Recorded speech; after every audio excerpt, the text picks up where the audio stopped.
Nobody believed what happened that morning. The news spread through the city faster than the hot desert wind. President Ibrahim Traoré has ordered the arrest of one of Burkina Faso's most powerful men.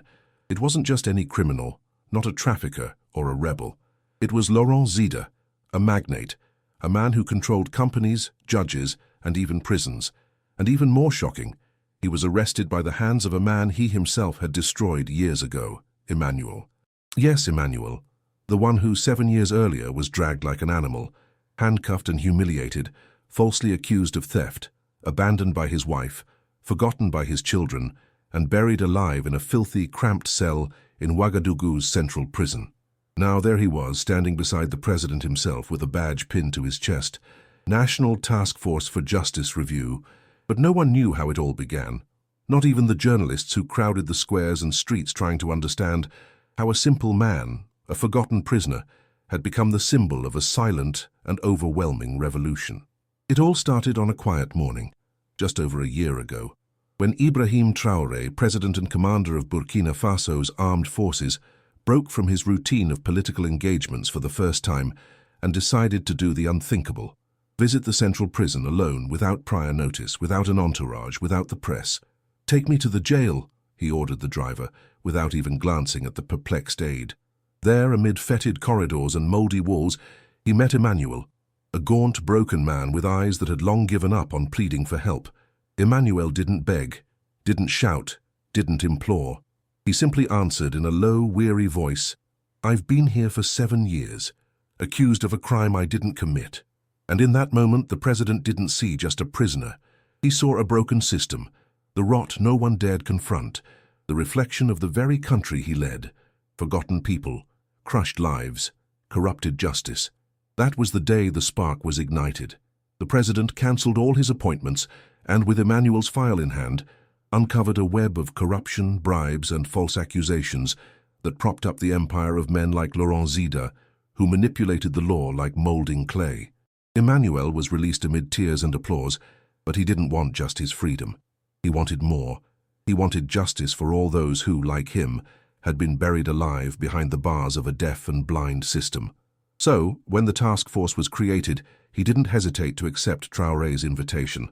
"I want to hear those no one else listens to," Emmanuel said, clutching the notebook where he recorded every case, every name, every stifled story. And so together, they began to tear down the invisible walls of injustice. They visited forgotten prisons, opened mouldy files, freed men and women who didn't even have a trial on record. But the most astonishing moment came when, during one of these investigations, Emmanuel came across a name he knew all too well, Laurent Zida.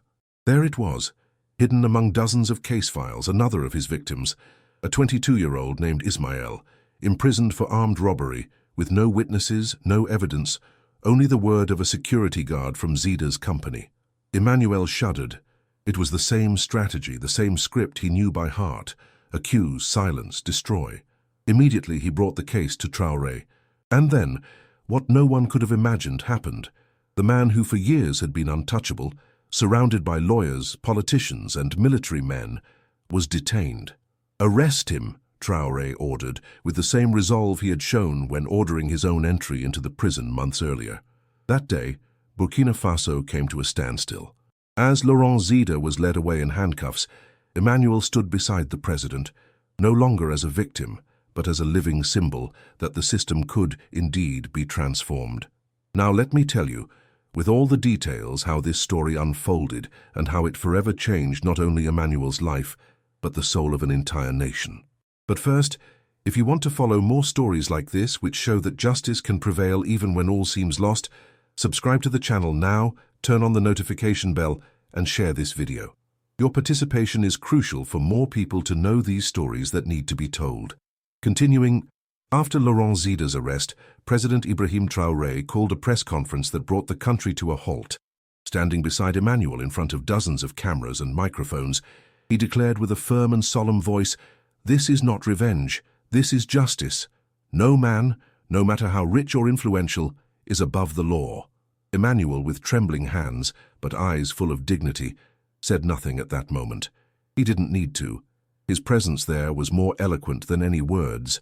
The task force, which until then had been seen by many as an idealistic project, gained the status of a national revolution. Letters upon letters began arriving at the presidential palace. Mothers pleading for their children's cases to be reviewed, wives asking for news of husbands missing for years, former prisoners offering to volunteer in reviewing cases. Emmanuel read each one with the same care he used to jot down names in his notebook. Every letter, every word, every tear written by hand fueled his conviction that his mission was only just beginning. And so, Operation Light of Justice was expanded. It was no longer limited to the capital, but reached the most remote villages, where makeshift prisons hid men and women detained without trial, without records, forgotten even by the system that imprisoned them. During one of these visits, Emmanuel met Jacques, a man who had been imprisoned for over 12 years on suspicion of cattle theft. No evidence, no trial, no visitors, just him, his cell, and oblivion. Looking into Jacques' eyes, Emmanuel saw himself again 7 years earlier, in the same cold, damp cell. "I believe you," he said, repeating the words Traoré had spoken to him on the day that changed his life forever. And so, another chain was broken. With every prison visited, every cell opened, the operation gained a momentum no one could stop. It was no longer just an official mission. It wasn't just a presidential decree. It was a wave of justice, sweeping through the darkest and most forgotten corners of Burkina Faso, driven by the symbolic strength of a man who had been buried alive and resurrected by hope, Emmanuel. He had become more than a symbol. He was an instrument of transformation, a voice that echoed in every speech by President Ibrahim Traoré and in every ministerial meeting. No decision regarding judicial reform was made without consulting Emmanuel. But amid so many victories, Laurent Zida's case remained the centerpiece of this revolution. The trial was scheduled for 3 months after his arrest, enough time for the Special Commission to gather all the evidence that had been buried for years under piles of corruption and fear. The entire nation followed every step of the investigation in real time. Forged documents, coerced witnesses, paid bribes, manipulated contracts, everything came to light like an unrelenting, raging sea. Emmanuel followed it all closely, but there was a restlessness that wouldn't let him rest. What about the other victims? How many more had suffered in silence, never heard? So, while the commission unearthed evidence against Zida, Emmanuel personally led new inspections in forgotten prisons. On one of these trips, he arrived at a penitentiary in the interior of Bobo Dioulasso. There he found Salif, a man imprisoned for 15 years, accused of murder, without ever having been brought to trial. "Why are you still here?" Emmanuel asked, his voice breaking. Salif looked at him with dry but weary eyes. "Because no one ever asked me that before." That phrase echoed in Emmanuel's mind for days. Because deep down, it summed up everything he and President Traoré were trying to change. A system that never asked, never listened, never cared. Meanwhile, in Ouagadougou, the president prepared one of the most important speeches of his life. Standing on the balcony of the presidential palace, before thousands of people and cameras broadcasting to the world, he declared, "Today, Burkina Faso takes a step many considered impossible. We will no longer allow silence to bury the truth. We will no longer let power protect the guilty and condemn the innocent. Operation Light of Justice is irreversible, and we begin with those who have suffered the most, the forgotten behind bars." Emmanuel, watching the speech from one of the palace rooms, couldn't hold back his tears. They weren't tears of pain, but of a hope that, for the first time, didn't feel like an illusion. The day of Laurent Zida's trial finally arrived. The city came to a standstill. Schools suspended classes. Businesses closed early. The people wanted to see justice happen with their own eyes. In the packed courtroom, journalists, foreign diplomats, and ordinary citizens squeezed in to find a space. Emmanuel, seated in the front row beside the president, remained silent but attentive to every word, every gesture. Zida, handcuffed with a haughty demeanor, seemed unable to believe that, after years of impunity, he was finally facing justice. The witnesses began to testify. Former employees, former prisoners, public officials, all telling eerily similar stories: false accusations, arbitrary arrests, extortions, threats. One of the most striking moments was the testimony of Pascal, a former security guard for one of Zida's companies, who had been imprisoned for 4 years, accused of theft. "He forced me to sign a confession. He said if I didn't, he'd kill my wife. I signed. and I spent 4 years watching my life fall apart. Emmanuel closed his eyes, holding back tears. It was the same story, the same pain he knew so well. By the end of the trial, there was no doubt. Laurent Zida was found guilty of multiple crimes: active corruption, document forgery, witness coercion, kidnapping, and extortion. The sentence was read amid a deafening silence: 18 years in prison. The country erupted in celebration. It wasn't just the fall of a powerful man. It was the triumph of justice over fear. As Emmanuel left the courtroom, he was surrounded by journalists. "How do you feel, Emmanuel, seeing the man who ruined your life finally convicted?" He took a deep breath and answered, his voice steady, "I don't feel hatred. I feel relief and hope, because today we proved that no one is above the law." Days later, the National Assembly unanimously passed the Emmanuel Law, which made it mandatory to review all cases of prisoners detained for more than 5 years without a trial. Emmanuel, once again standing beside President Traoré, watched the signing of the new law with a discreet smile, but he knew there was still much to be done.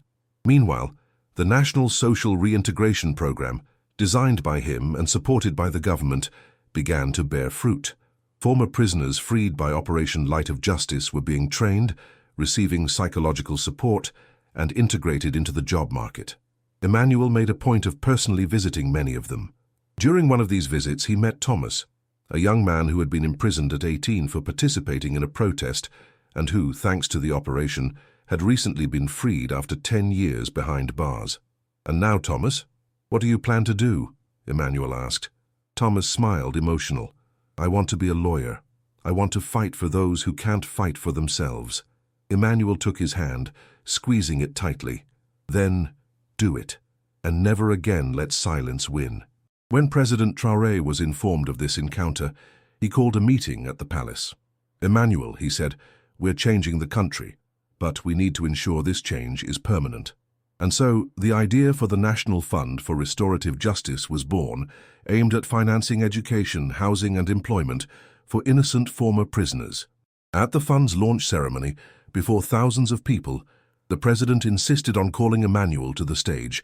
"This man taught us that justice is not a privilege, it is a right, and we, as a nation, have decided to honor that right with concrete actions."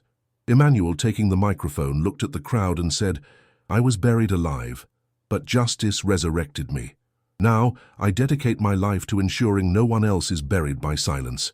His words echoed throughout the stadium, repeated on radios, televisions, and in the mouths of children, youth, and adults across the country. That day became known as the Day of Restored Justice. But the true victory wasn't just in the new laws, the speeches, or the public events.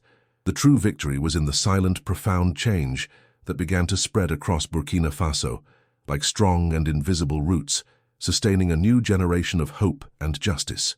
Emmanuel, now officially appointed Special Advisor on National Justice and Human Rights, occupied an office next to President Ibrahim Traoré, but he was rarely seen there.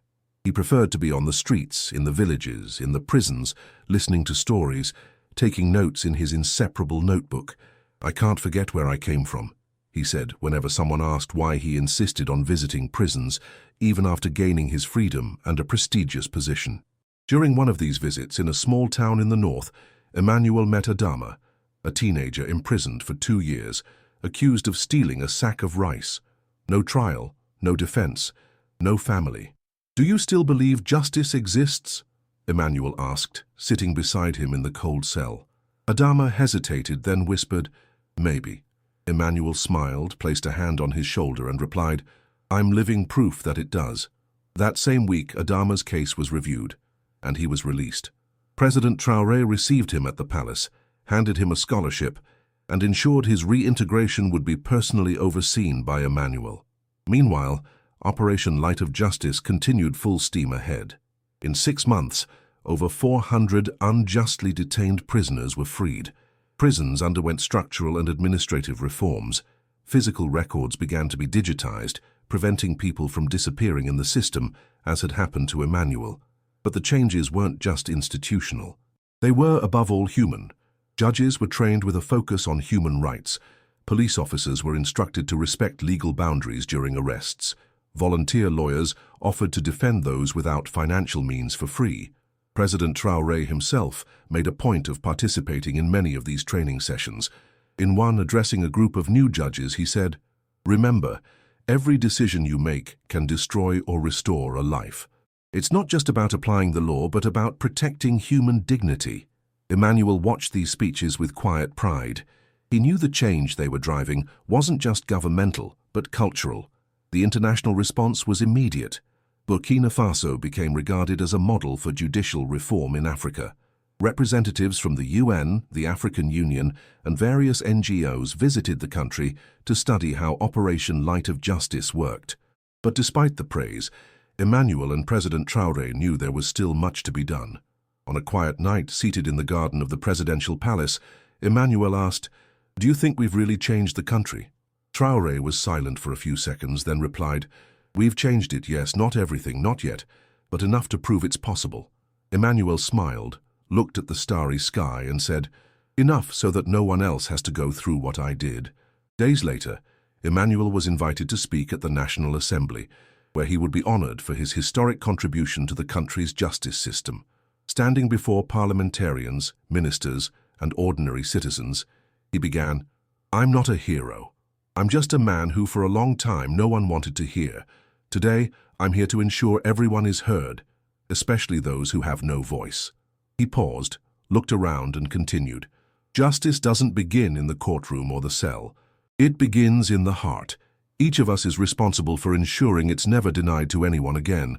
Met with a standing ovation, Emmanuel stepped down from the podium and was embraced by President Traoré, who whispered in his ear, "Thank you for teaching us what justice is." Meanwhile, the task force created by Emmanuel continued its tireless work.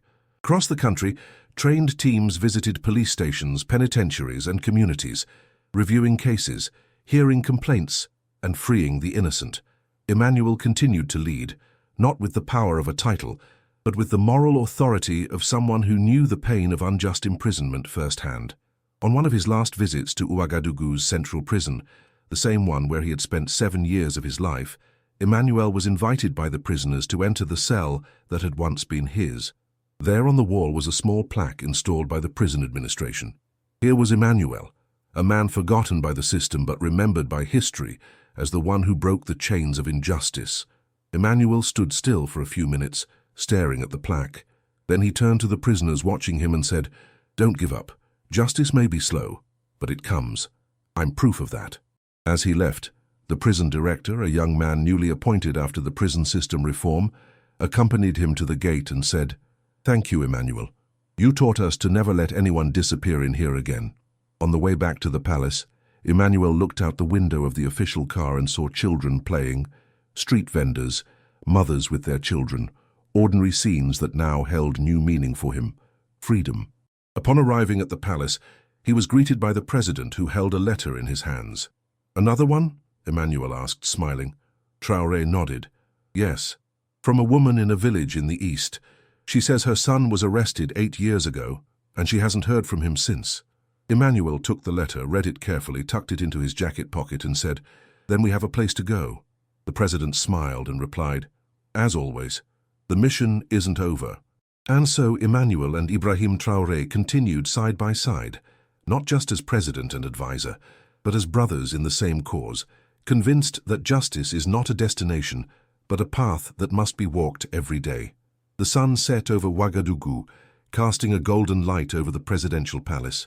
And there, in that silent and powerful scene, was the essence of this story.